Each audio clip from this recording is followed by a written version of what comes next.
थंडीच्या दिवसात मस्त गरमागरम मिसळ खाण्यासाठी तयारी करूयात। बटाटे शिजवून घेतले, त्यावर थोडंसं मीठ आणि लाल तिखट भुरभरून घेऊयात। त्याचबरोबर मटकी शिजवून घेतलेली आहे। शिजवतानाच त्याच्यामध्ये मीठ आणि हळद घातलेली आहे आणि एकीकडे मी कट तयार केलेला आहे। मिसळीचा जो रस्सा असतो तो झणझणीत रस्सा तयार केलेला आहे।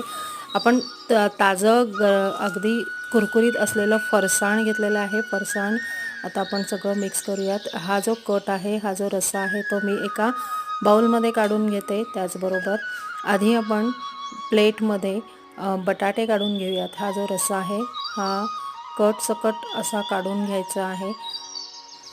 छान वरती तेलाचा तरंग आलेला आहे आणि हे बटाटे आपण एका प्लेटमध्ये आधी काढू। त्याच्यावरती आपण मटकी घालणार आहोत। त्याचबरोबर कांदा कोथिंबीर सुद्धा ह्याच्यावरती आपण घालायचं आहे। मटकी ह्याच्यावरती घालायची आहे आणि फरसाण आपण ह्याच्यावरती घालायचं आहे आणि सर्व करायचं आहे।